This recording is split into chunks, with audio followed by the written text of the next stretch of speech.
sustancia extraña, ¿sí? Eso hace que el cuerpo comience rápidamente a degradar las estructuras químicas que van a constituir lo que nosotros llamábamos droga.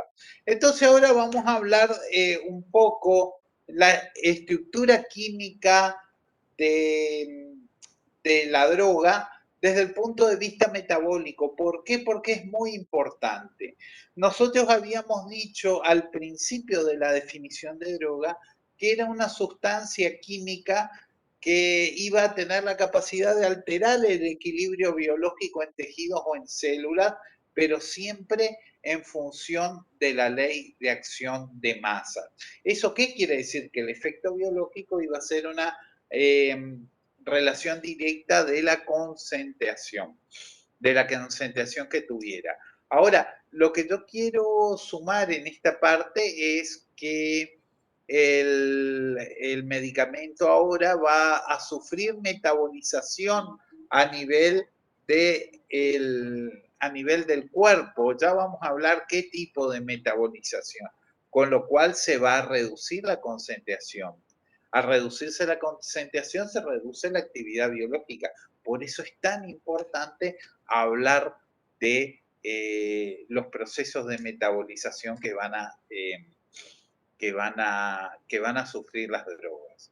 Bueno, el metabolismo o la detoxificación que va a tener, que van a sufrir las drogas, lo estudia por una parte la farmacología, pero te cuento algo, y también lo estudiaba la toxicología. Entonces, si vos utilizás materiales, esperen que se me abrió algo acá. Esperen.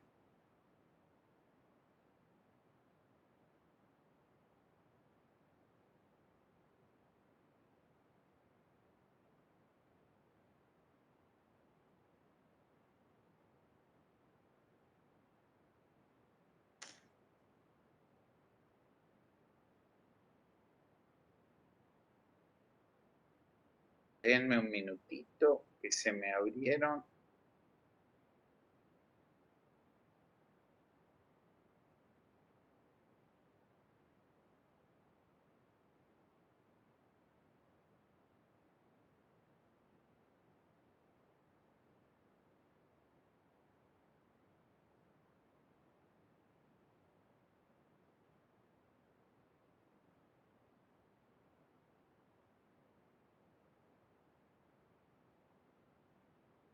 Bueno, ahora sí, si utilizamos bibliografía que venga de la toxicología, ellos van a encontrar que en esa bibliografía va a aparecer una palabra nueva.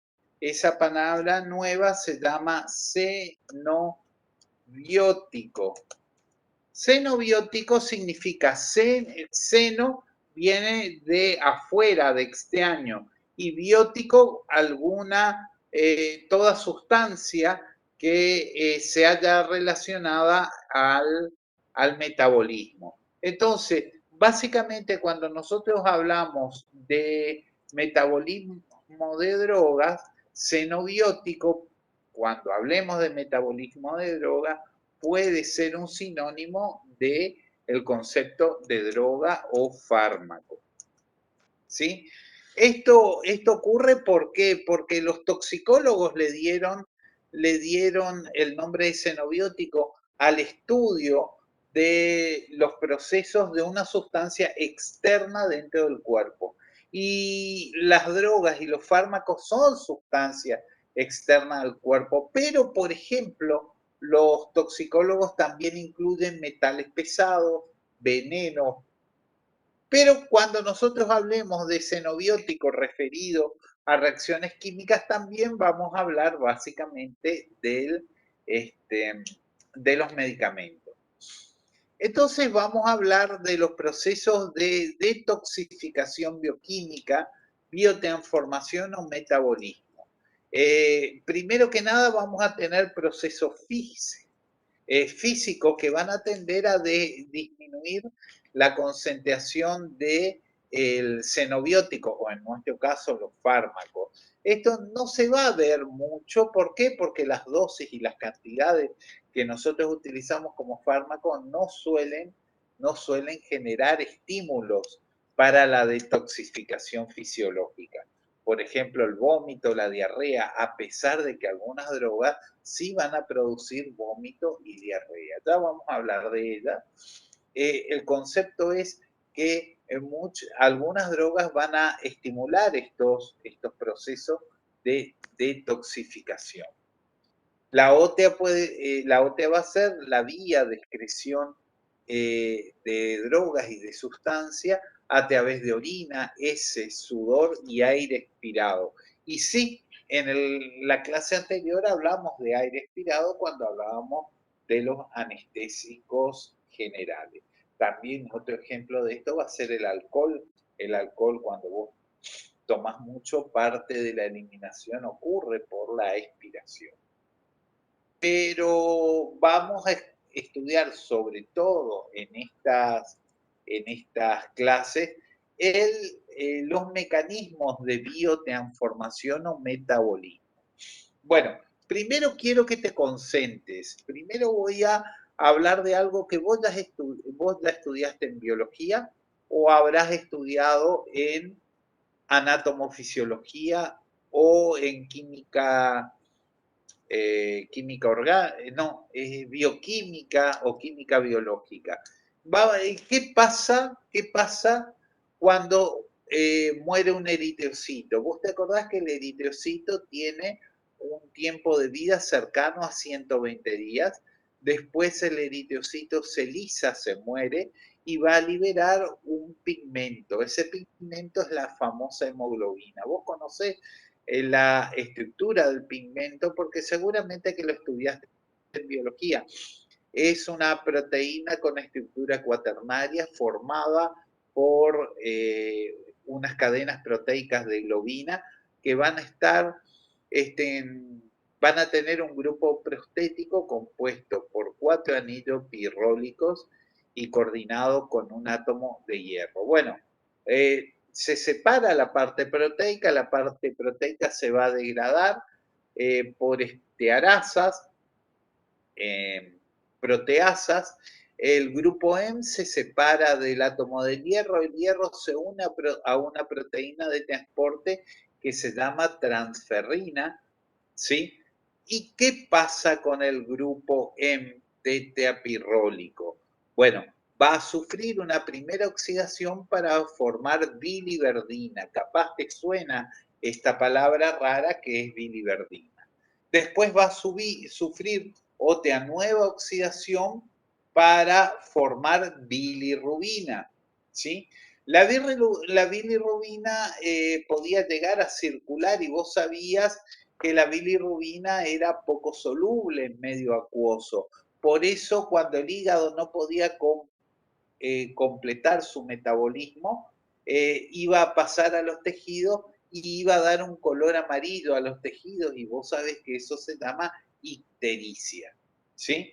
Bueno, esto es lo que ocurre con las drogas, solamente que no son pigmentos, sino que pasan a todos los tejidos y van a sufrir, volviendo a hablar de la bilirrubina, vos te acordás que la bilirrubina se quedaba en los tejidos por ser poco polar y posteriormente sufría una reacción en el hígado para formar lo que se llamaba conjugada glucurónico de bilirrubina, ¿sí? De esta forma, la bilirrubina era eliminada por orina y materia fecal. ¿Alguien se acuerda de haber estudiado esto? Hola. Sí, profe. ¿Eh? ¿Estudiaron eso? Sí, para anatomofisiología, sí. Bueno, chicos, te voy a contar por qué estudiaste eso. Vos estudiaste en anatomofisiología eso utilizando como objeto del estudio la bilirrubina, la biliverdina y la hemoglobina. Acá vamos a hablar de lo mismo. Quiero que tengas en mente que vamos a hablar de lo mismo, pero nuestro objeto de estudio van a ser las cadenas enzimáticas, las reacciones enzimáticas. Por eso te hice ese ejemplo y quiero que recuerdes que es lo mismo. Vamos a hablar de lo mismo. Vuelvo a repetirte, en anatomofisiología vos estudiaste que el objeto de estudio era el eritrocito y la hemoglobina. En nuestra materia, el objeto de estudio van a ser las reacciones, pero estamos hablando de lo mismo, ¿sí? Estamos de acuerdo. Bueno, acá te voy a hacer un ejemplo. Mirá el ibuprofeno, el jarabe que toma tu hermanito o las chicas utilizan para los dolores premenstruales. Acá tenés el ibuprofeno, ¿sí? El ibuprofeno, por ser una droga activa, tiene cierta lipoficidad. ¿Te acordás los que estábamos hablando anteriormente? Bueno, entonces, ¿qué va a ocurrir? Vamos a tener una primera reacción de metabolismo que va a ser una oxidación, igual que vos estudiaste que la hemoglobina daba lugar a la biliverdina y después la biliverdina se oxidaba en bilirrubina. Bueno, mira, lo primero que vamos a tener para el ejemplo del ibuprofeno es una hidroxilación y acá tenés dos metabolitos, el hidroxiibuprofeno y el 3-hidroxiibuprofeno. Se oxidó que uno de los carbonos de la cadena alifática. Después te voy a decir cómo es esa reacción, pero básicamente fíjate que en uno de los casos el metabolito es una oxidación de un carbono primario y después tenés la oxidación de un carbono secundario, ¿sí? De un carbono secundario. Bien, esto no es otra cosa que una reacción de oxidación que ocurrió igual que lo que vos viste que ocurrió para la hemoglobina a biliverdina y después de la biliverdina a bilirrubina. Pero, ¿qué es lo que pasa? El primer metabolito va a ser un metabolito que va a ser menos liposoluble, que va a estar más ionizado y va a estar menos ligado a proteínas, por lo cual va a tener una solubilidad más alta. La idea de las reacciones metabólicas es que la estructura se vuelva más soluble. ¿Para qué? Para que no quede atrapada en los tejidos, atrapada por la lipoficidad en esas reacciones de difusión que ya habíamos visto, ¿sí? Entonces viene ahora una segunda reacción o una tercera reacción que va a ser la reacción final que nos va a dar un metabolito totalmente hidrosoluble y al ser totalmente hidrosoluble va a carecer absolutamente de actividad biológica. ¿Por qué? Y porque no va a llegar a interaccionar con la biofase. Entonces, vas a tener el mismo tipo de reacción que estudiaste que le ocurría a la bilirrubina, la conjugación con ácido glucurónico. ¿Y qué se va a conjugar? Se va a conjugar básicamente la estructura, ya sea de la droga o de la droga original o de algún metabolito este metabolito final, como vos ves, fíjate la hidrofilicidad que tiene, es totalmente soluble y nunca más va a interaccionar con la biofase. Y al ser altamente soluble se va a concentrar en orina y va a permitir que el riñón lo pueda eliminar totalmente. Uno de estos procesos trata de que el metabolito tenga menos capacidad de atravesar membranas celulares. Fíjate, esta lámina que te estoy mostrando no es más que básicamente lo que vos estudiaste que ocurría con la hemoglobina, con el grupo M de la hemoglobina. Bueno, entonces vamos a tener reacciones metabólicas. Entonces estudiemos dónde ocurren las reacciones metabólicas y vamos a ver que las reacciones metabólicas van a ocurrir sobre todo en el hígado, ¿sí? En el hígado, pero también pueden ocurrir en células del tejido gastrointestinal, menos en el riñón, menos en el vaso, y básicamente como vimos que eran reacciones de óxido-reducción, en general van a ser en aquellos tejidos que tienen reacciones de óxido-reducción, por ejemplo, las gónadas. ¿Sabes por qué? Porque acordate que el colesterol se convierte en hormonas esteroideas. Cuando vos estudiaste en química biológica, las hormonas esteroides se formaban a través de oxidaciones, de diversas oxidaciones. Por eso las gónadas también tienen este aparato de oxidación y reducción. Menos conocido es en la placenta, también en la piel y en la sangre, pero sobre todo el hígado va a ser el gran aparato metabólico y lo que te estoy diciendo no es diferente a todo lo que vos estudiaste, en biología, ¿sí? Bueno, secundariamente estos órganos, podemos tener algunas reacciones de metabolismo que no van a ser de oxidación o que pueden ser de oxidación y de reducción, pero que van a ser solamente enzimáticas. ¿Por qué? Porque vamos a tener enzimas muy adaptadas para hacer algunas oxidaciones, reducciones como pueden ser oxidasas y reductasas, pero estos ya no van a estar en el hepatocito, sino que van a estar a nivel plasmático. Estearasas sí, las estearasas son más frecuentes, van a ser enzimas que vamos a tener a nivel plasmático.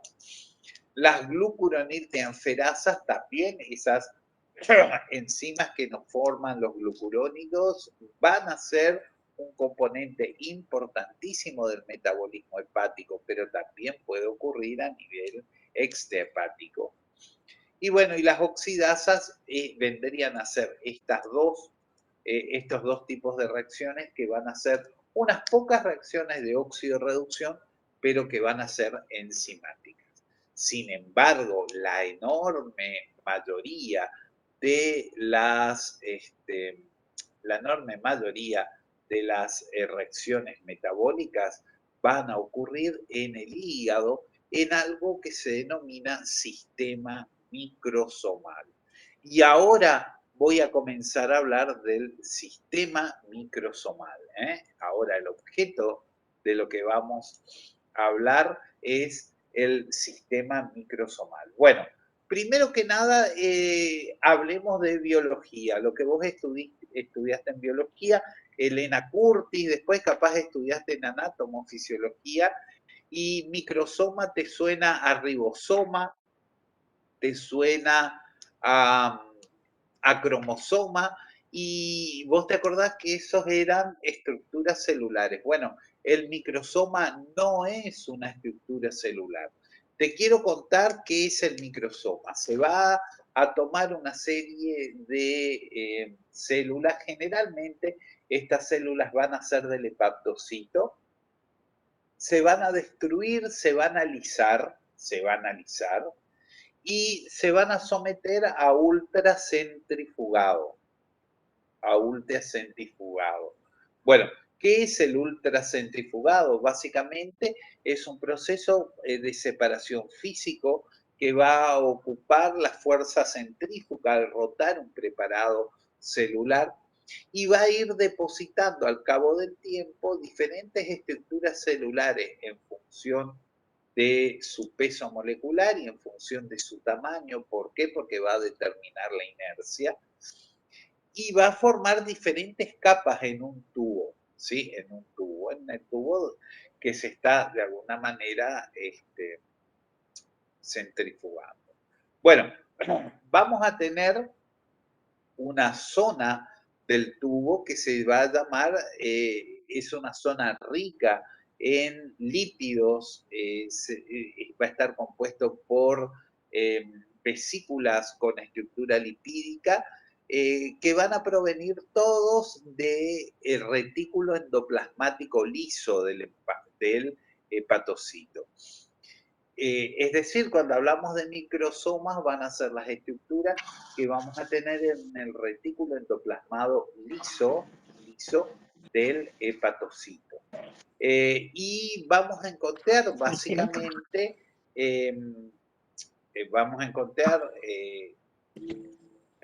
acá, vamos a encontrar básicamente en estos microsomas una serie de aparatos enzimáticos, y estos aparatos enzimáticos van a estar compuestos por enzimas y cofactores, ¿sí?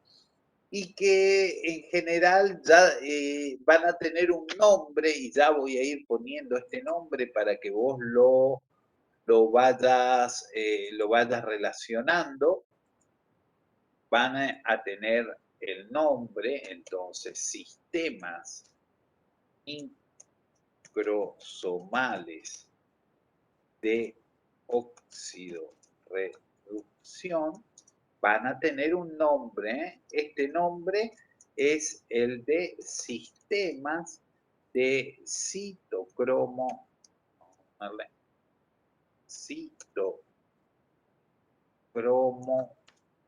P450 óxido reductasas. Bueno, entonces vas a tener un sistema que va a generar reacciones de oxidorreducción a nivel microsomal. ¿Y qué es el microsoma? Es el lugar donde se acumulan las estructuras que dependen del retículo endoplasmático liso, ¿sí? Bien, pero no todas las reacciones van a ser microsomales, sin embargo son las más importantes, ¿sí?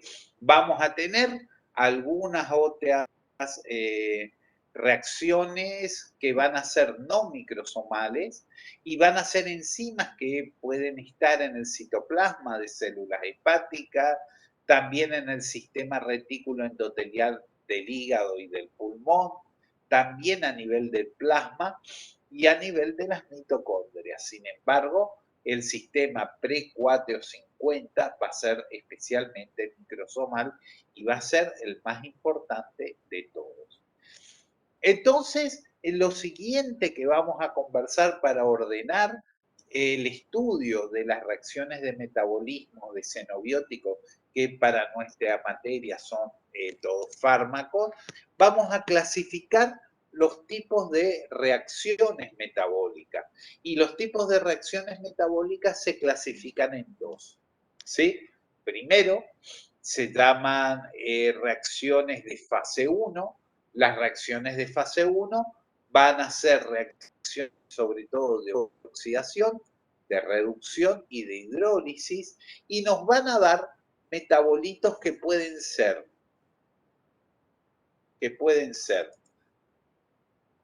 más activos que la droga original, menos activos que la droga original, o en algunos casos pueden ser inactivos, ¿sí? En un caso especial también pueden ser biotóxicos. Los metabolitos de fase 1 son el ejemplo que hablamos en la primera transparencia de las dos formas de hidroxiibuprofeno, o por ejemplo la biliverdina y la bilirrubina no conjugada, que eran solamente reacciones de oxidación y reducción. Posteriormente a esto vamos a tener las reacciones de fase 2. Las de fase 2 van a predominar la conjugación, y acá sí podemos hablar de la actividad de los metabolitos, porque los metabolitos van a ser totalmente inactivos. ¿Y por qué totalmente inactivos? Porque van a ser totalmente hidrosolubles, ¿sí? Este cuadro que vemos acá Vos también lo estudiaste en anatomofisiología, ¿eh? Vos también lo estudiaste en anatomofisiología, porque ibas a tener como metabolitos en anatomofisiología a la biliverdina, ¿sí? Y vas a tener a la biliverdina, ¿sí? Y como metabolito de fase 3 vas a tener al glucurónido de bilirrubina. O también se llama bilirrubina conjugada. Esto es exactamente lo mismo. No querés hablar de lo que estudiaste en en anatomofisiología. Bueno, el ejemplo es el 1-hidroxiibuprofeno o el 2-hidroxiibuprofeno. Y finalmente tenemos los glucurónicos de hidroxiibuprofeno o solamente de ibuprofeno, ¿sí? Es decir, las reacciones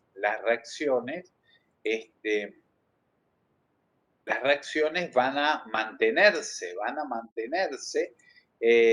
y vamos a clasificarlas, recordando que las reacciones de fase 1 te pueden dar un metabolito igual de activo, menos activo, inactivo o incluso biotóxico. ¿Sí? Bien, las reacciones de fase 1 van a generar reacciones que van a adicionar grupos funcionales a la molécula de la droga para dar un nuevo producto apto para sufrir la fase 2. O otro concepto que vos podés considerar es que vamos a tener reacciones de óxido-reducción. ¿Por qué de óxido-reducción? Y acordate, un carbono alifático tenía hidrógeno. Cuando pondríamos un oxidrilo, es el siguiente número de oxidación del grupo del carbono. El siguiente va a ser el carbonilo y el más oxidado de todos es el grupo carboxílico. ¿Sí? Bien, siempre en general en las reacciones de oxidación lo que vamos a formar es un nucleófilo. ¿Sí? Recuerden esto, el metabolismo tiene capacidad sobre todo para manejar nucleófilos. ¿Sí? Va a generar nucleófilos. Bueno, en general van a ser grupos funcionales como el oxidrilo, el carboxilo, los grupos aldehídos, sobre todo. ¿Sí? Entonces, acá tenemos un buen gráfico para hablar de las reacciones de fase 1.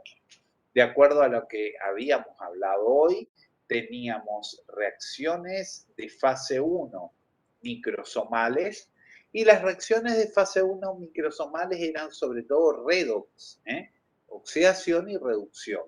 Entonces, van a ser la oxidación alifática, la hidroxilación aromática, la N-desalquilación, la oxígeno desalquilación, la sulfodesalquilación, la desalquilación, la desaminación oxidativa, pero vos no te asustes. ¿Por qué? Porque todas estas reacciones son idénticas, tienen el mismo mecanismo, tienen diferentes nombres porque de alguna manera describen la reacción que van a tener. Y vos no te preocupes porque vamos a hablar del mecanismo de reacción y vas a ver que el mecanismo de reacción es similar en todas ellas. ¿Sí? Y después vamos a tener los mecanismos de fase 1 no microsomales, que sobre todo van a ser a nivel enzimático, la oxidación de alcoholes y aldehídos, la oxidación de purina y la desaminación oxidativa.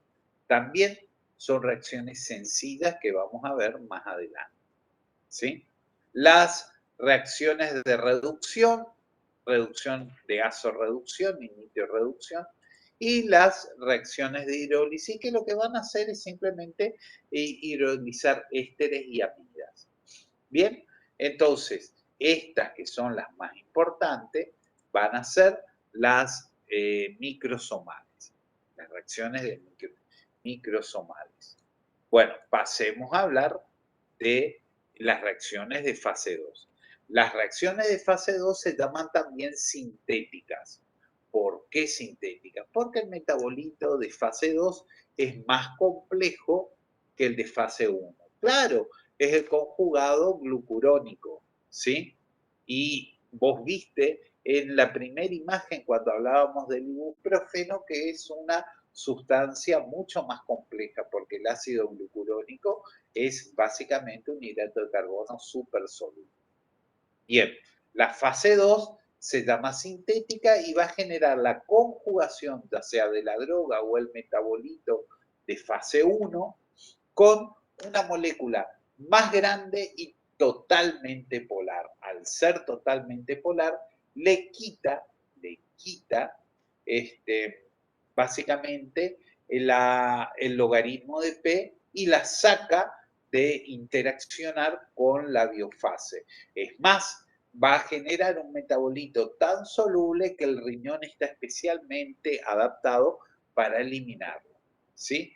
Bueno, vamos a tener conjugaciones con estructuras químicas que sean muy solubles. La más soluble de todo es el ácido glucurónico, ¿sí? Después le siguen los sulfatos, después los ácidos endógenos, como por ejemplo el ácido acético, y finalmente los aminoácidos como la glutamina, el ácido aspartico. Bien, todas las reacciones de fase 2 ocurren a nivel animal. Los mamíferos y los animales más evolucionados van a sobre todo conjugar con ácido glucurónico y sulfato, pero además el ácido glucurónico es el más importante del metabolito de fase 2. Y en el caso de los insectos, va a predominar la conjugación con aminoácidos. En el caso de los insectos van a metabolizar uniendo metabolitos de fase 1 a aminoácidos. Lejos, en el hombre y en los mamíferos superiores, el principal es el ácido glucurónico. Le sigue después los sulfatos y en algunos casos particulares puede haber formación de acetatos o conjugación con aminoácidos. Pero al revés, en los insectos la conjugación casi siempre es con aminoácidos. Bueno, primer concepto, quiero mostrarte cómo es esta reacción de fase 2. Esta reacción de fase 2 es una reacción enzimática que ocurre a nivel metabólico y que utiliza como principal fuente de un resto totalmente hidrofílico el ácido glucurónico. ¿De dónde viene el ácido glucurónico? Viene de la reacción del uridín difosfato de glucosa con una deshidrogenasa, ¿sí? ¿Y qué es lo que vamos a tener? Vamos a tener el ácido uridín difosfoglucurónico y esta va a ser la forma activa que a través de una enzima que se llama glucuronato teanferasa, te la escribo acá, glucuronato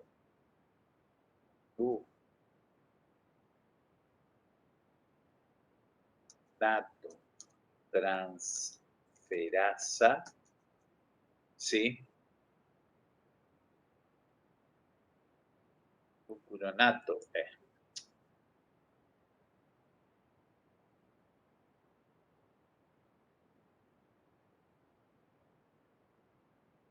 se va a llamar gluconato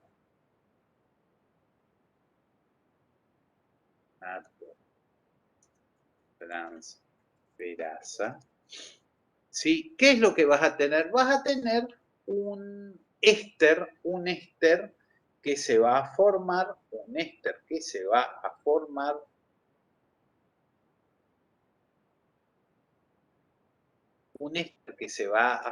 sobre todo.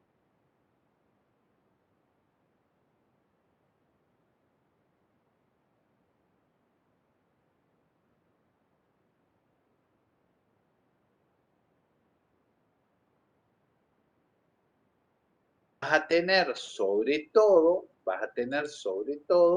la salida de EPA.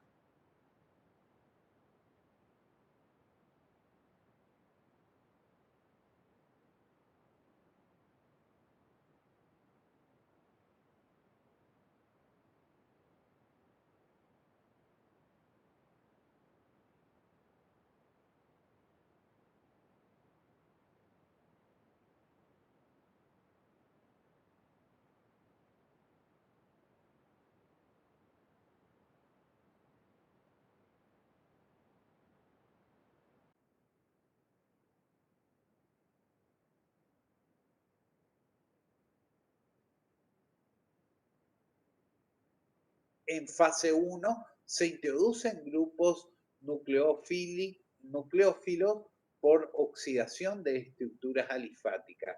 Y en esta reacción de fase 2, estos grupos nucleófilos van a actuar sobre el glucuronil difosfo, el uridín difosfato glucurónico y van a formar el enlace covalente.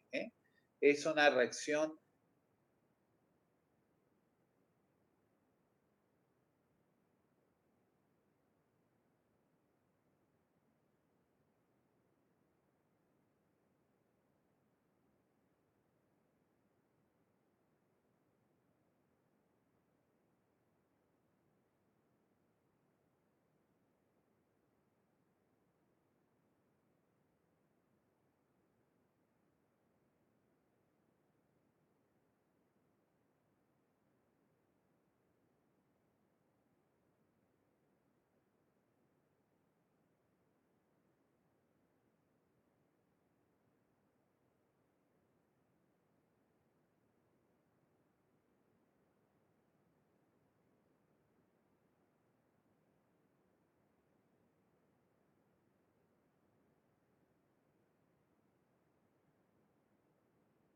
el grupo oxidrilo, y este grupo oxidrilo va a reaccionar con el ácido glucurónico, el uridín difosfoglucurónico, para formar el metabolito final de fase 2.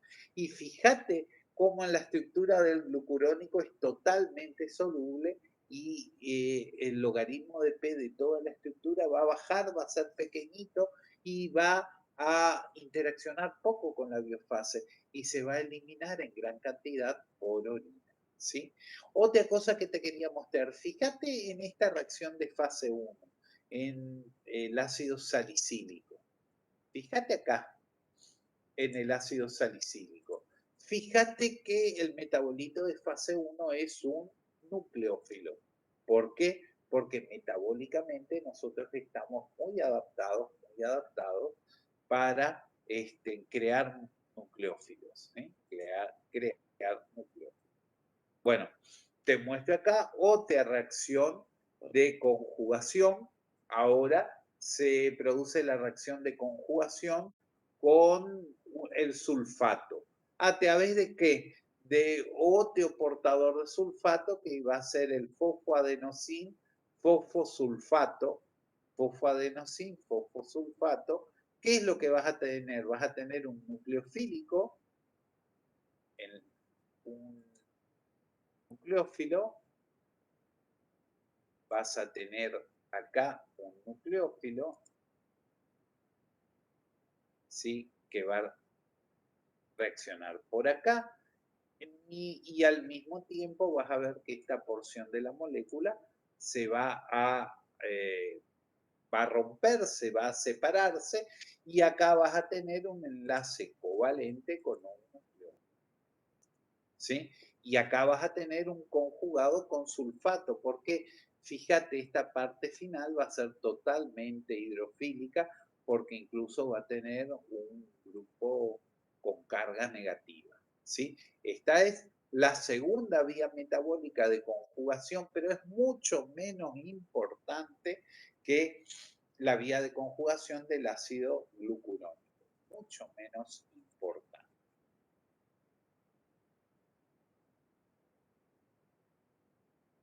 Voy a volver más después a eso.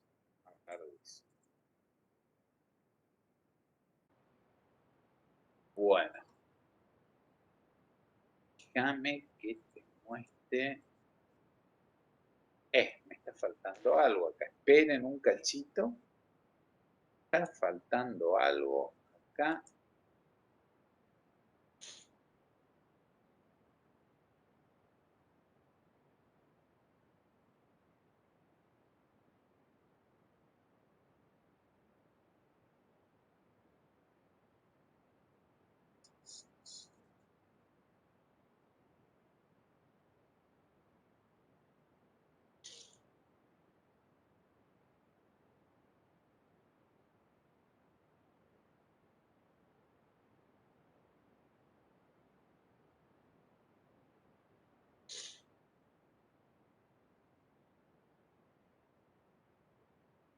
Esto me está faltando, no sé de dónde, por qué desapareció. Bueno, volvamos a hablar de las reacciones de fase 1.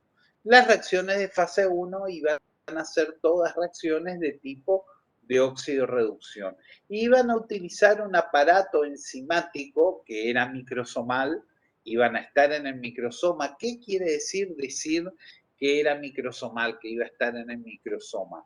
Esto significa que va a estar en el retículo endoplasmático liso.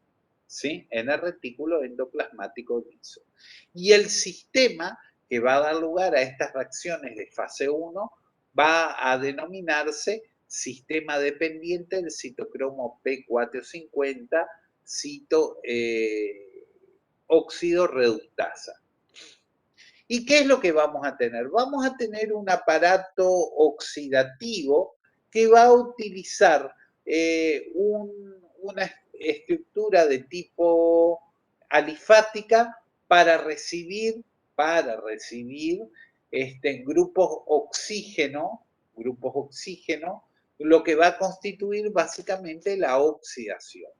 Y este aparato enzimático con su cofactor, que es el citocromo P450, va a estar emparentado con algo que vos estudiaste en biología, que era la cadena respiratoria y la fosforilación oxidativa.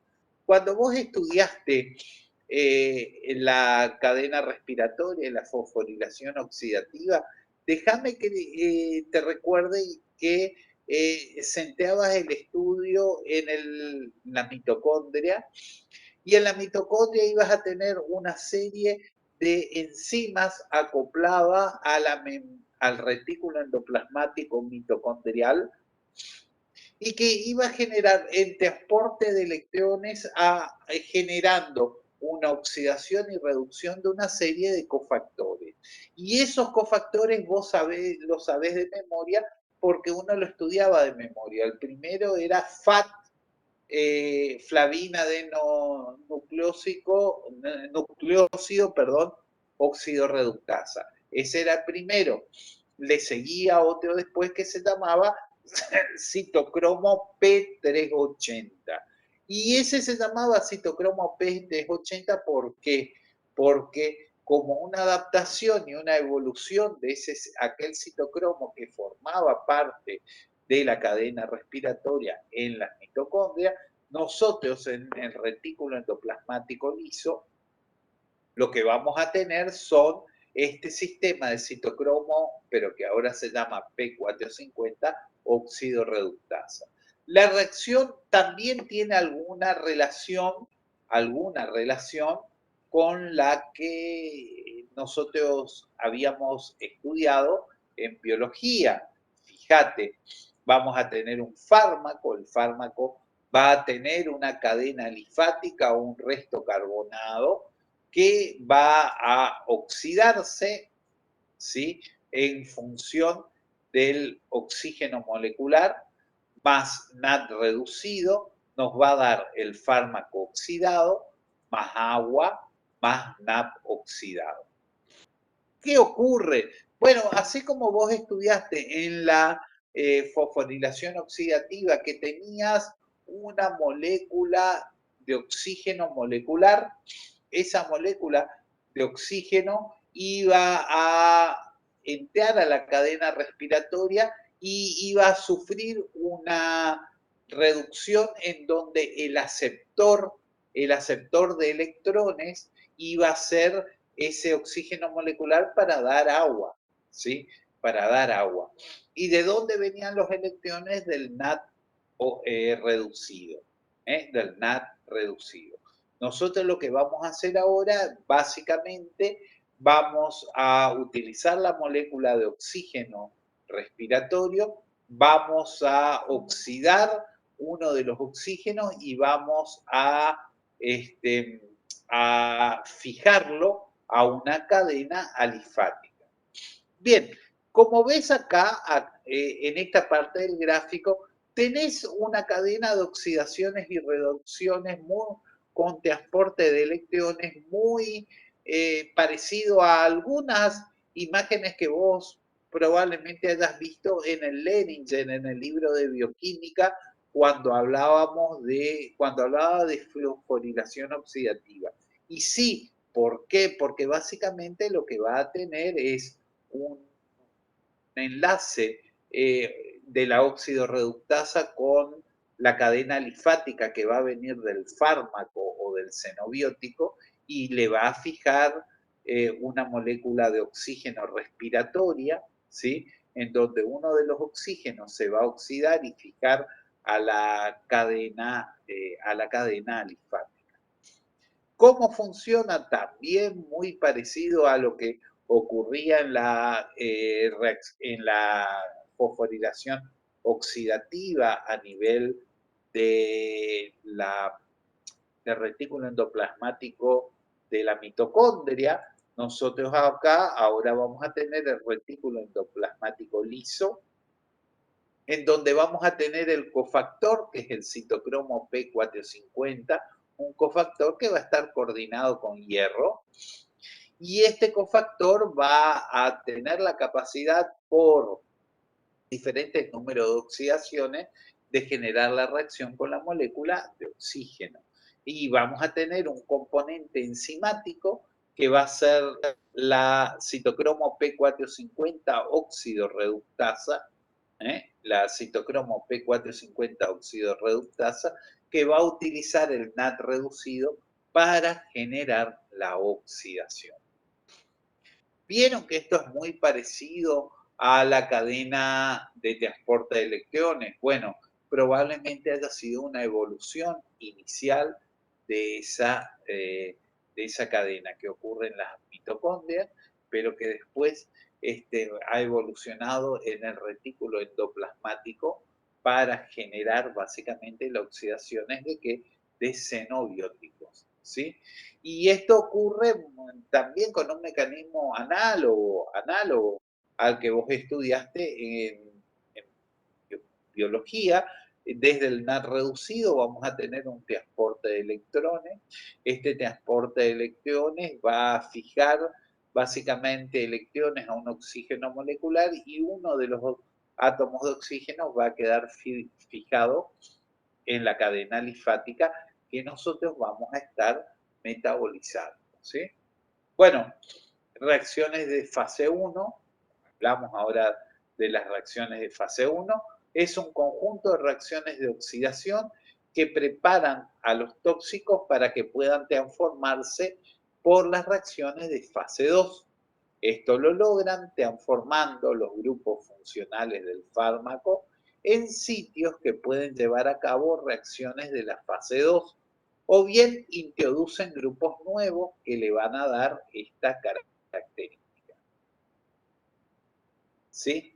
Bueno, las células cuentan con dos sistemas de enzima que tienen la función de introducir en el sustrato un átomo de oxígeno, como hablamos recién. Estos sistemas son la aminoxigenasa y el citocromo P450. La aminoxigenasa es no mitocondrial. No.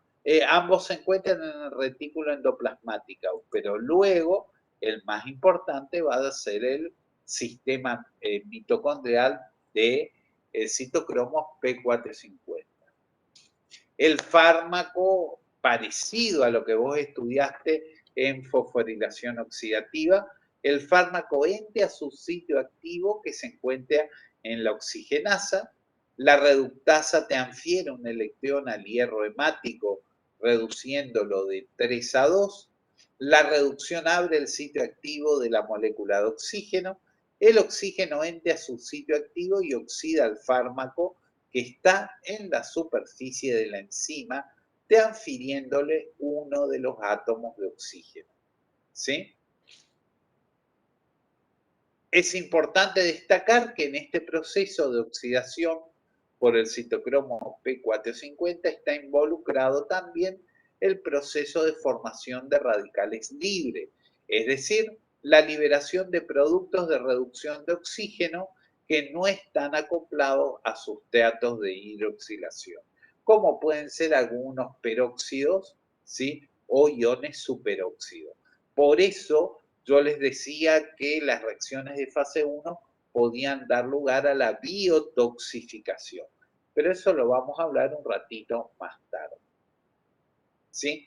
Bueno, ahora viene el otro concepto. Primera pregunta. Estoy seguro que el citocromo P450 como cofactor debe ser único, no hay problema. Pero hay una enzima en el sistema. La enzima en el sistema es la oxidorreductasa del citocromo P450.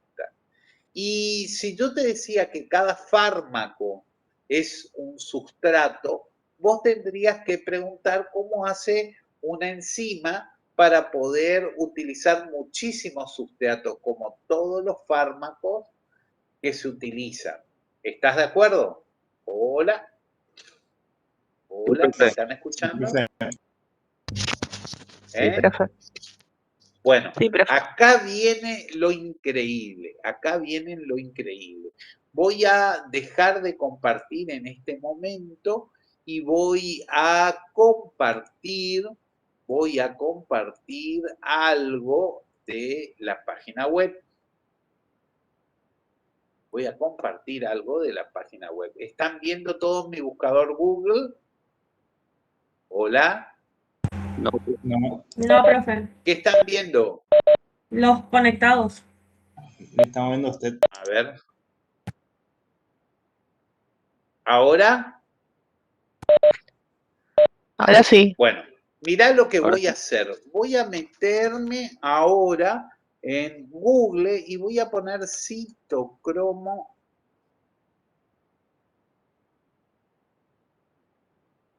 Ahí el otro citocromo. Y mira, no voy a buscar nada del otro mundo. Voy a meterme simplemente en Wikipedia para que veas que no es nada del otro mundo. Me voy a usar Wikipedia. Esperemos que abra.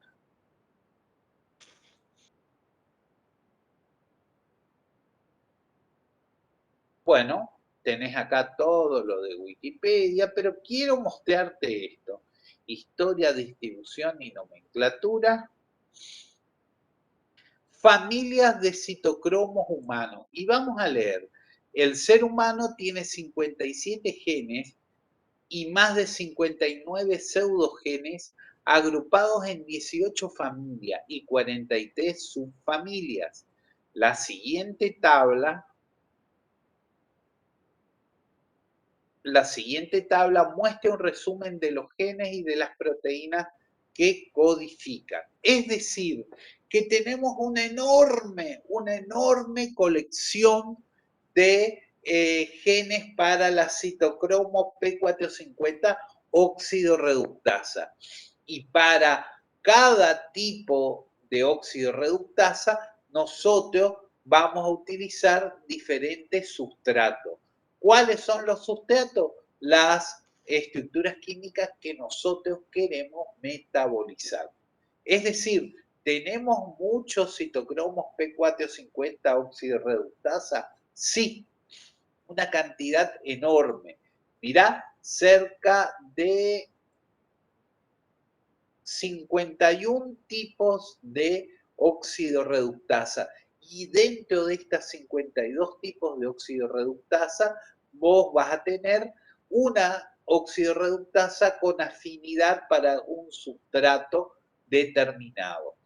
Y mira, vamos a ver, por ejemplo, Los citocromos P450 de la familia 1, 2, 3 van a ser sobre todo los citocromos que van a metabolizar fármacos. Pero no vamos a tener un solo citocromo P450 de la familia 2, sino que además vamos a tener muchas subfamilias.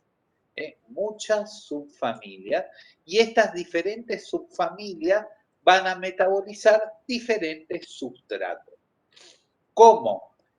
Los citocromos P450 se clasifican, en general, fíjate, los citocromos P450 de familias de número más chico, 1, 2 y 3, van a metabolizar las estructuras más pequeñas. ¿Cuáles son?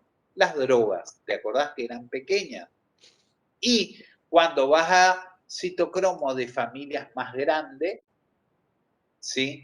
Fíjate, van a ser oxidorreductasas que van a metabolizar estructuras más grandes, más lipofílicas, incluso algunas hormonas. ¿Te acordás que las hormonas esteroideas se sintetizaban por reacciones de oxidorreducción? Bueno, también los citocromos P450 producen oxidorreducción de lípidos. Bueno, acá tenés que sobre todo los citocromos P450 de familias grandes. Pero los de familias pequeñas van a interaccionar con moléculas pequeñas dentro de lo lipofílicas de baja lipoficidad, como van a ser las drogas. Y fíjate que se van a subdividir en muchas subfamilias. Voy a abrir una, ¿sí? La familia 2, C8. Entonces, veamos qué tipo de metabolitos hace el citocromo P450 de la familia 2, C8. Y dice, son entre los... no, inhibidores no me interesan. Sigamos viendo qué metaboliza. Mira, el citocromo P familia 12-8 es una enzima perteneciente al grupo de proteínas del citocromo P450.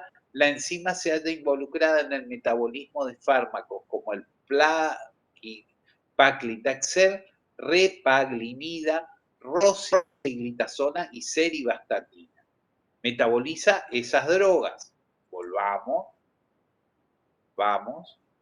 Veamos otra droga, el citocromo familia 2 B6. Veamos qué dice. El citocromo familia 2, subfamilia B6, se encuentra implicada en el metabolismo de cocaína, efavirenz, también en la metadona, en el agonista que es un opioide, de la heroína, del bupropión, de la ciclofosfamida y de la ifosfamida.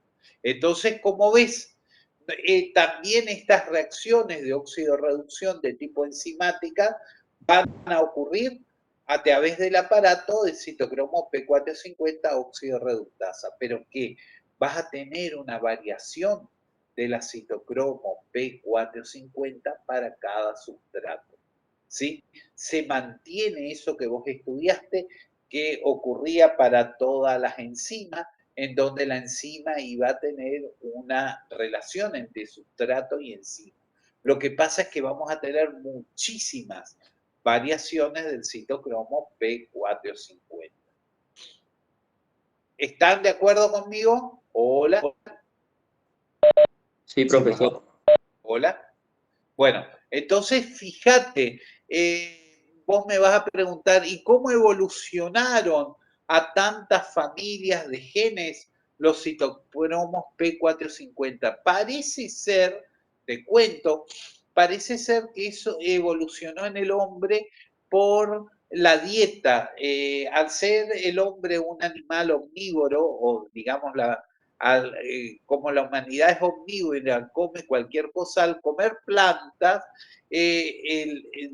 para poder metabolizar metabolizar los diferentes terpenos, los diferentes alcaloides, los diferentes glucósidos de las plantas, eso que vos estudiaste en farmacognosia, parece ser que fue evolucionando el sistema metabólico, duplicando genes y adaptándolos para poder metabolizar estas sustancias químicas distintas, ¿sí? Distintas.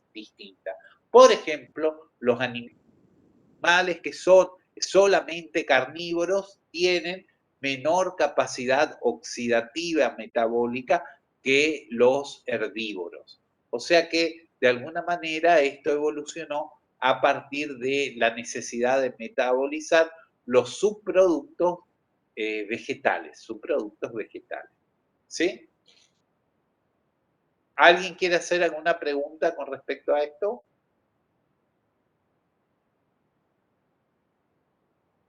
Hola. Hola. No, profe. Bueno. Sigamos. Entonces, acuérdense, también esto cumple las reglas de las enzimas, de la relación entre enzimas y sustratos.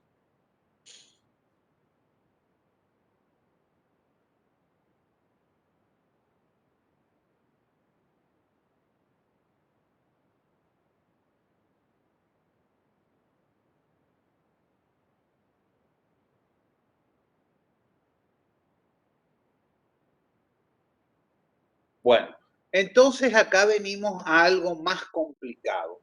Voy a evolucionar en el tema. Cuando estábamos viendo Wikipedia, que era lo más simple y esquemático, vos te acordás que hablaba de que teníamos diferentes familias de citocromos P450. Estas familias además se codificaban en genes diferentes. Un poco de los genes y los pseudogenes de los cuales derivan estas familias sirven para clasificarlas. Pero acá viene un problema. ¿Por qué? Porque muchos de estos genes se pueden amplificar, es decir, pueden aumentar su expresión cuando vamos a tener la presencia del sustrato. Entonces viene otro concepto, el concepto de la inducción enzimática.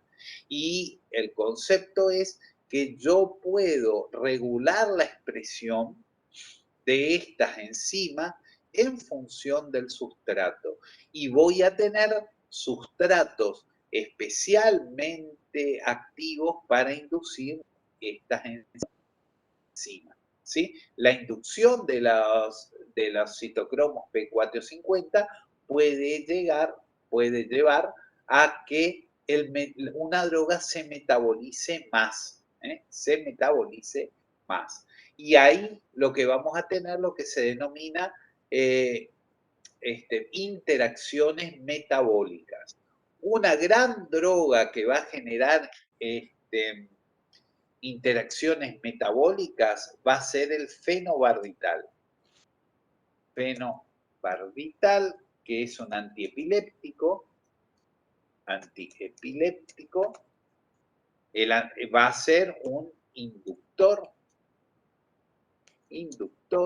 del sistema del citocromo P450. Y esto va a hacer que un paciente comience a utilizar el fenobarbital como un antiepiléptico y vea que pasada una semana la dosis no es suficiente, sea necesaria aumentar la dosis. ¿Y esto por qué ocurre? No porque haya cambiado los fenómenos de receptores, sino ocurre porque el hígado va a tener una velocidad de metabolismo más grande, ¿sí? Y no solo eso, la interacción metabólica puede ser cruzada. ¿Por qué? porque el fenobarbital va a aumentar la velocidad de metabolismo de otras drogas que esté usando el paciente. Otras drogas que esté usando el paciente. Pero eso lo vamos a ver el cuatrimestre que viene en farmacología. Y ahora les quiero pedir que me den un minutito, voy hasta el baño y seguimos, ¿sí? Descansen 5 o 7 minutos, voy hasta el baño y seguimos adelante.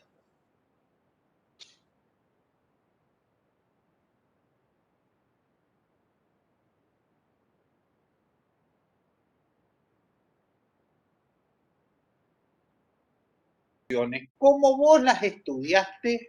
¿Cómo vos las estudiaste en los libros de Química 5? Te doy un ejemplo. El libro de Química Orgánica del Pine. Vamos a hablar cada tipo de reacciones. Yo quiero que vos descargues el material de estudio que yo les dejé a ustedes. Déjenme que les muestre. Van a encontrar cada reacción. A ver, ¿cómo es? Ah, sí.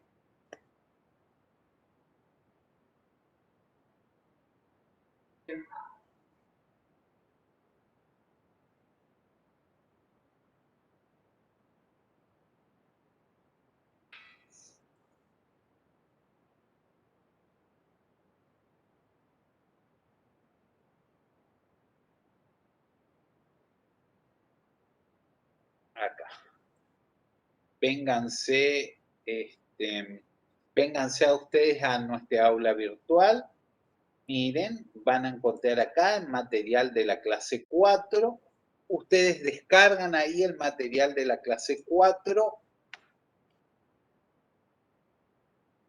Descargan ahí el material.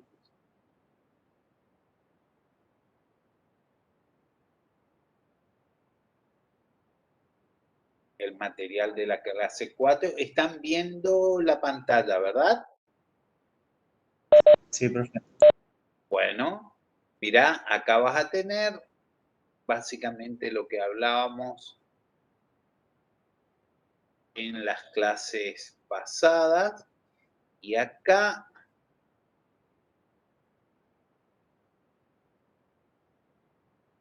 vas a tener la parte de metabolismo, procesos de biotransformación.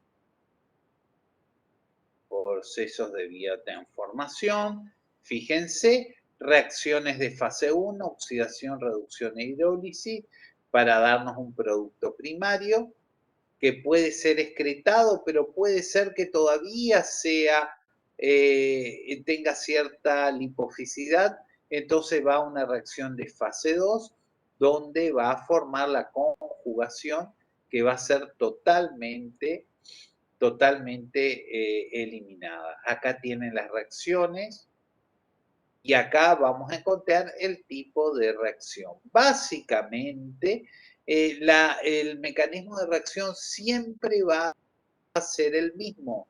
Vamos a tener básicamente la formación de un epóxido y el epóxido va a abrirse sobre la estructura química. Mira, por ejemplo, vamos a tener acá un intermedio que pocas veces se dibuja. Vamos a tener un epóxido y en función de eso podemos tener oxidaciones en orto, en meta o en para, ¿sí? Acá tenés OTEA, en el caso del naftaleno, por lo general siempre vamos a tenerla en orto porque va a estar en posición para con respecto a la fusión, ¿sí? Bueno, fíjense, miren, acá tienen las diferentes reacciones. Quería mostrarle esto que ven acá, es el apunte que nosotros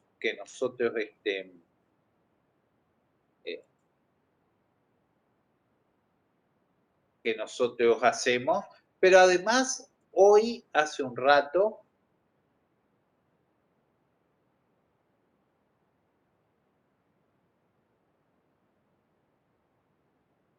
prometerles, hace un rato les puse una bibliografía.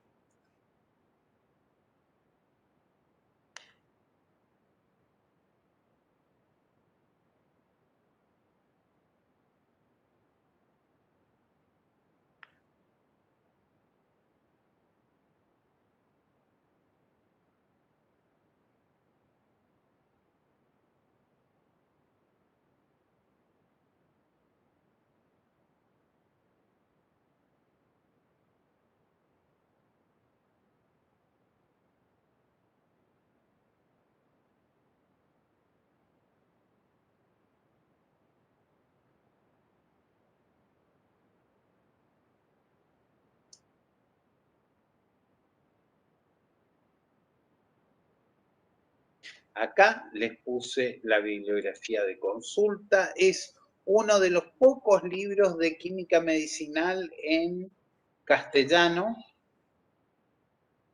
No digo que los vayan a estudiar de acá. Lo pueden tomar en forma complementaria. Esperen que termine de bajar. Procesos metabólicos en los fármacos. Como ven, habla de fase 1, fase 2, todo lo que básicamente estuvimos viendo. Y acá vas a tener el mecanismo de reacción. El mecanismo de reacción es muy similar en cualquier oxidación de fármaco.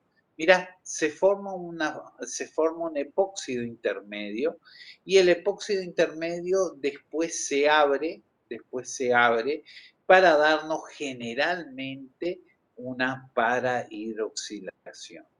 La parahidroxilación es la más importante de las oxidaciones aromáticas. Acá van a tener el mismo detalle que está en mi apunte, pero bueno, los refiero a básicamente una bibliografía, ¿sí?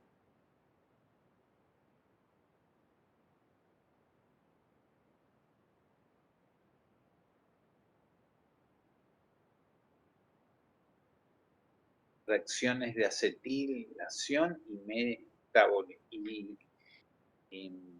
conjugación. Bueno, entonces tienen para estudiar de ahí.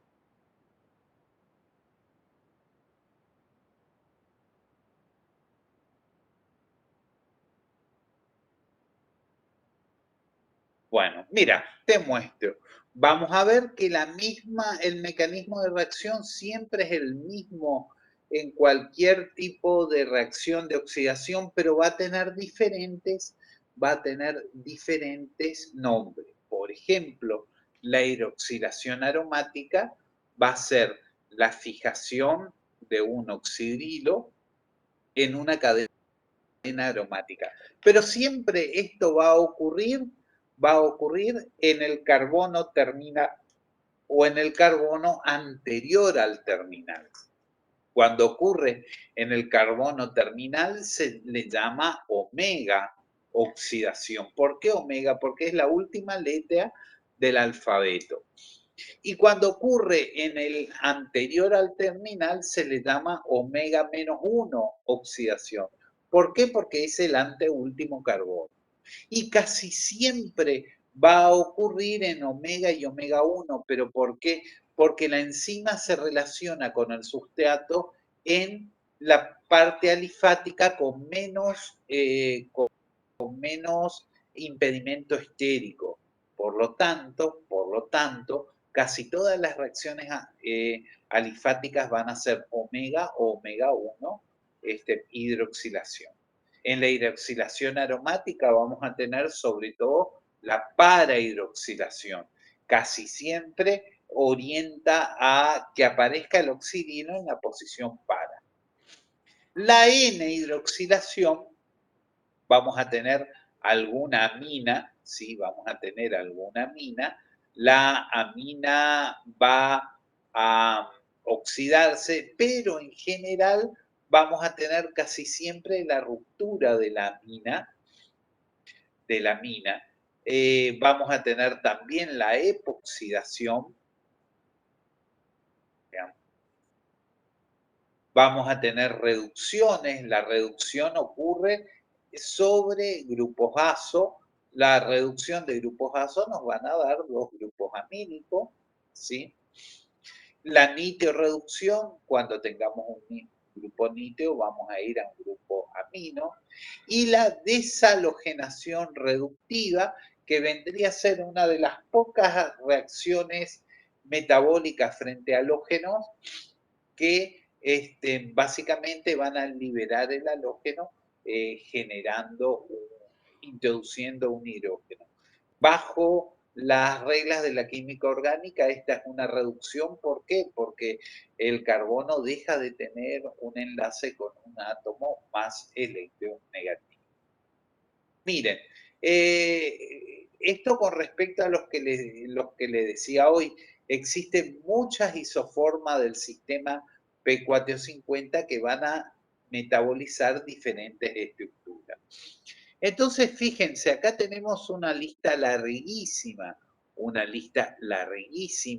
de drogas, y de este lado lo que vamos a tener es el tipo de citocromo P450 que los va a metabolizar. Fíjense que yo les dije que los citocromos que metabolizaban droga eran de familias con números pequeños, 1, 2 o 3, y diferentes subfamilias. Mira, por ejemplo, el acetaminofeno, que es el paracetamol, se metaboliza con el citocromo P451 A2, el 2E1 y el 3A4. El alprazolam, ese tranquilizante que es el Alplac, se metaboliza por el 3A4. ¿Sí? Bueno, reacciones de hidrólisis. Las reacciones de hidrólisis en general son producidas por hidrolasas que se encuentran en el plasma y en los tejidos. Pueden ser causadas por estearasas, amidasas, glucosidasas o peptidasas. ¿Sí? Bueno, vamos a tener diferentes reacciones. La desalquilación, que es una desalquilación de aminas, generalmente implica una oxidación, desaminaciones, desepoxidación, las reducciones de aldehído a cetonas, reacciones de fase 2. La más importante va a ser la glucuronidación, la conjugación con sulfate y la aminoacidación. Estos eran pocos, la aminoacidación ocurría sobre todo en insectos. Ahora bien, voy a hablar de una reacción especial de fase 2. Voy a hablar de la conjugación con glutatión. Yo les dije algo, que en general el metabolismo intermedio generaba metabolitos que eran nucleófilos. Correcto, el metabolito nucleófilo hace un ataque nucleofílico sobre ya sea el ácido glucurónico y su portador o sobre el sulfato y su portador. Pero, ¿qué ocurre si el metabolito es un electrófilo? Y acá tenemos un gran problema. ¿Por qué? Porque el metabolismo humano no está bien adaptado para metabolizar electrófilos. Y los electrófilos eran carbonos y átomos con déficit de electrones. Los déficits de electrones hacen que pueda generar enlaces covalentes con estructuras ricas en electrones. Y, por ejemplo, puede hacerlo con el grupo guanina del ADN. Por lo tanto, en general, los electrófilos son mutagénicos y son tóxicos, ¿sí? Es decir, por ejemplo, algunos sustratos que sean aromáticos, que tengan algunos sustituyentes que orienten mal la oxidación del grupo aromático, nos pueden generar electrófilos. Y estos electrófilos, formando peróxidos o radicales libres, pueden ser una vía de detoxificación. Es decir, el metabolito de fase 1, nos va a generar nos va a generar un metabolito biotóxico. Bueno, tenemos una reacción que puede metabolizar o que puede de alguna manera inactivar estos metabolitos electrófilos y se llama sistema de glutatión transferasa. Déjenme que se los muestre. El sistema de glutatión transferasa es el sistema más importante para metabolizar electrófilos.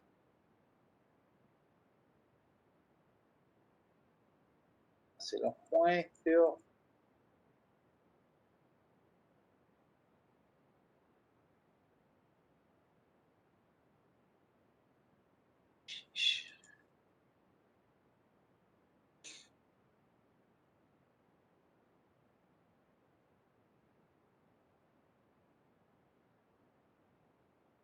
Acá tenemos.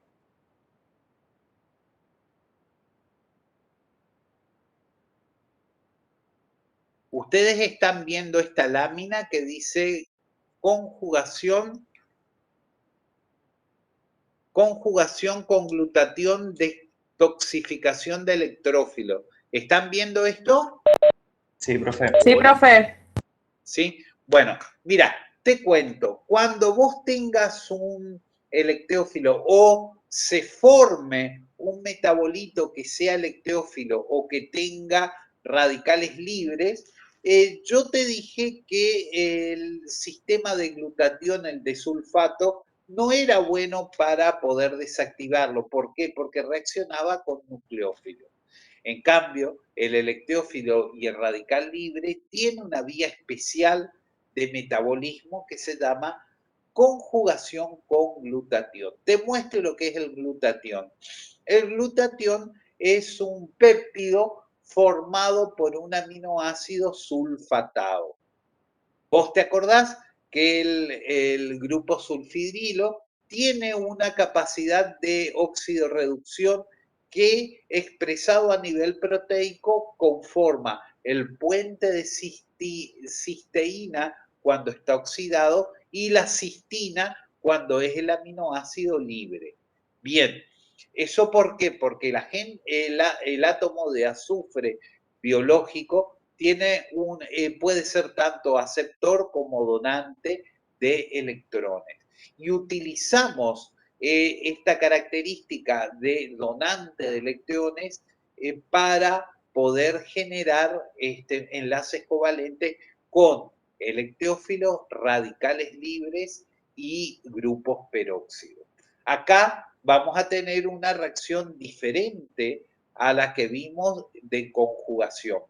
Fíjate, vamos a tener un grupo electrófilo que va a ser el metabolito de fase 1, va a interaccionar con el glutatión a través de una glutatión transferasa para formar un enlace covalente con el resto del tiol de la cistina, y lo que vamos a tener después es una descarboxilación a partir de este resto del ácido glutámico que forma parte del péptido para darnos este intermedio, ¿sí? Este intermedio va a conservar un grupo amino que después va a desaminarse para darnos un derivado de cisteína sustituido por el metabolito electrófilo. Finalmente, este derivado que tenemos acá va a oxidarse, va a fijar un grupo acético y este se va a llamar ácido mercaptoúrico. El ácido mercaptoúrico es totalmente hidrosoluble. Te muestro por qué es totalmente hidrosoluble. Fíjate cómo tiene un grupo carboxílico acá Entonces va a ser el homólogo del ácido glucurónico para eliminar electrófilos. El homólogo del ácido glucurónico para generar electrófilos. Bueno, ¿qué es lo que hoy tenemos? Tenemos que con la conjugación con ácido glucurónico vamos a tener la posibilidad de eliminar aquellas formas que surgen de las reacciones de fase 1, pero que ahora van a formar electrófilos. ¿Por qué? Porque el metabolito electrófilo podría reaccionar con guanina, con proteínas y generar enlaces covalentes, y esto podría generar una biotoxificación. Por eso el sistema de glutatión transferasa es la vía más importante de metabolización de formas tóxicas. Te voy a dar una droga que tiene esta característica especial, y es el paracetamol. Entonces, hablemos un poco del paracetamol, eso que se usa para casi todo, aquello que utilizas para casi todo, y no voy a meterme en alguna bibliografía muy especial ni nada por el estilo, sino que vamos a hablar del paracetamol.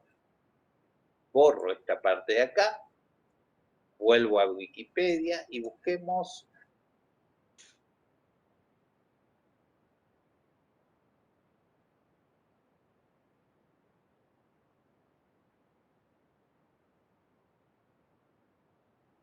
mira, volvamos atrás a cualquier buscador y pongamos, sin una investigación muy profunda, pongamos acetominofén, que es paracetamol en inglés, ellos le llaman acetaminofén, y pongamos la palabra metabolismo.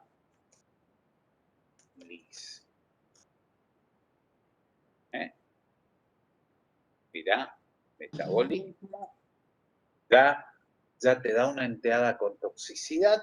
Veamos qué vemos en imágenes.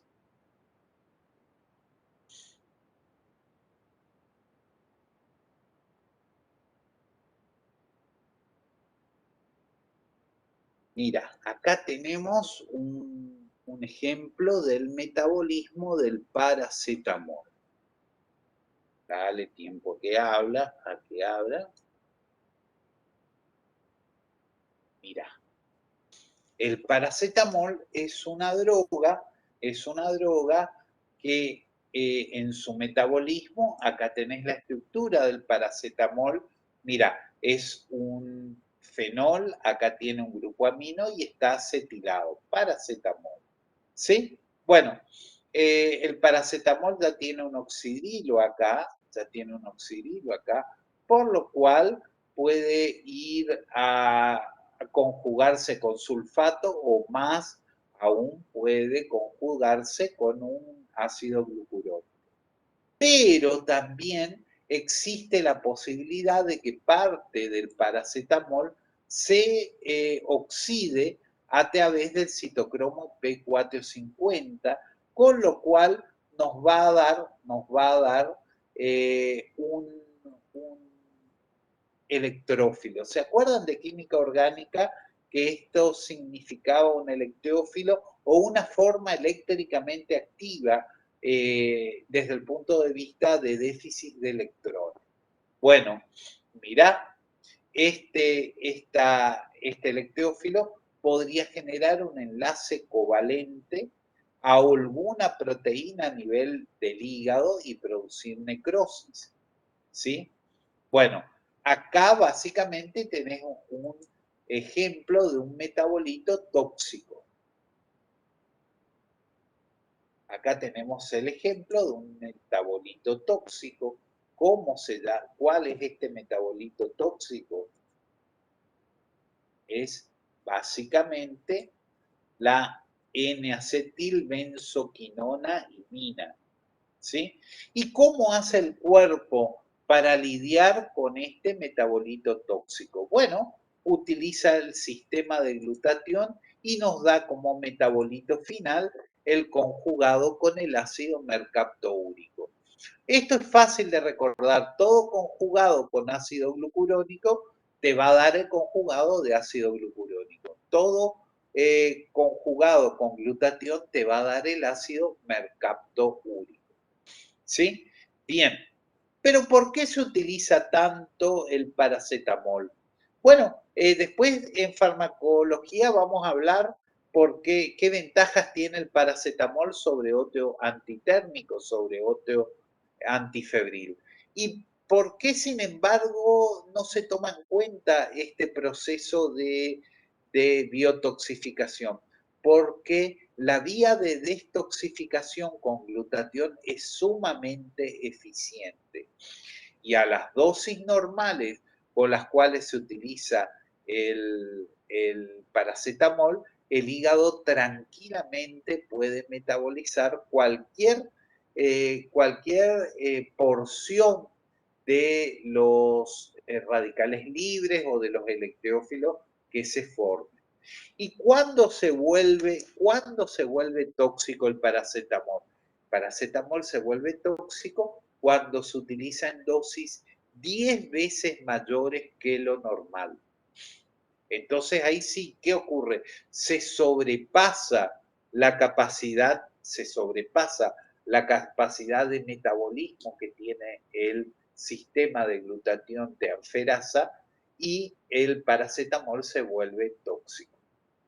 Entonces, recuerden, sobre todo cuando uno habla de dengue, vas a escuchar a alguna gente que dice que el paracetamol es sumamente tóxico. No, no es sumamente tóxico, tiene una vía de toxificación. Cuando se mantienen las dosis normales, las vías de metabolismo de no toxificación y las de toxificación van a estar equilibradas con las reacciones de detoxificación, y el paracetamol, a comparación de otras drogas, tiene muy pocos efectos adversos. Pero cuando se los usa,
hola.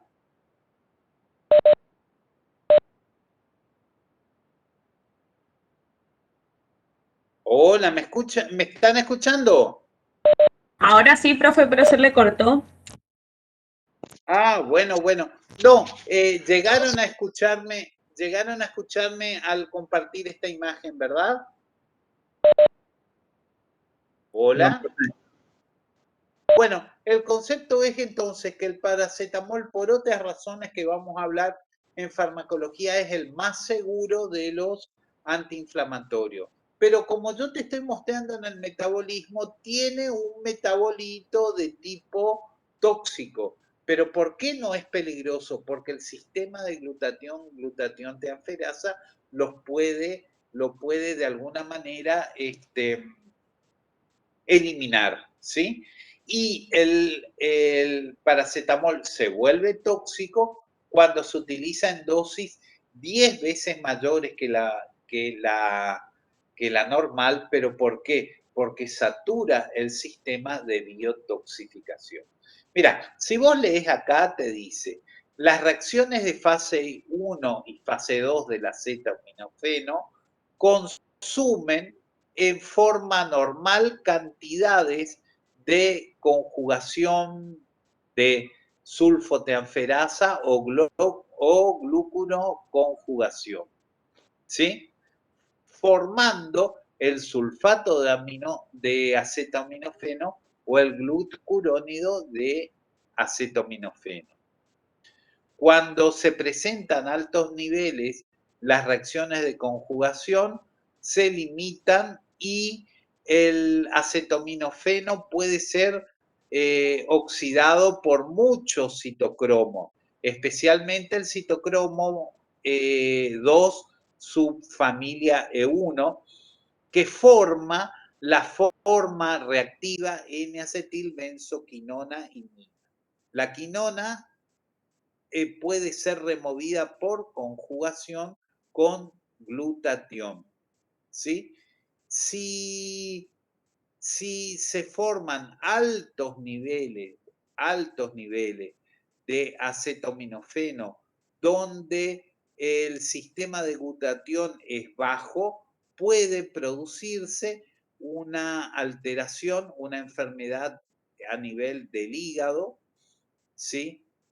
La forma reactiva de la imina de la quinona puede formar aductos covalentes con proteínas, especialmente proteínas mitocondriales. Entonces, ¿cuál es el concepto? Que a las dosis normales el paracetamol no es totalmente metabolizada con el sistema de biotoxificación. Bueno, vamos terminando. ¿Alguien quiere hacer alguna pregunta? Hola.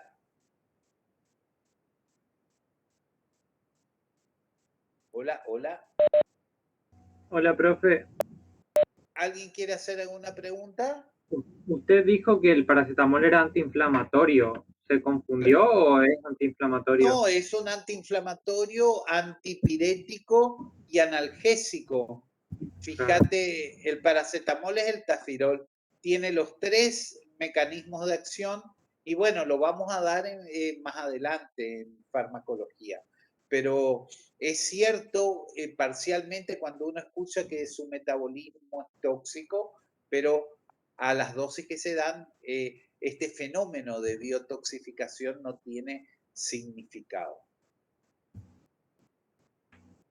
Nos despedimos, nos vemos el jueves. Y vayan al aula virtual, van a ver que les puse el capítulo del libro. Es muy parecido al apunte de cátedra, pero para que vean que no es que solamente nosotros inventamos los contenidos, van a ver que es muy parecido al que encuentran en el apunte. Les mando un saludo y nos vemos el jueves. Chao, profe. Gracias, profe. Hasta luego. Chao, profe.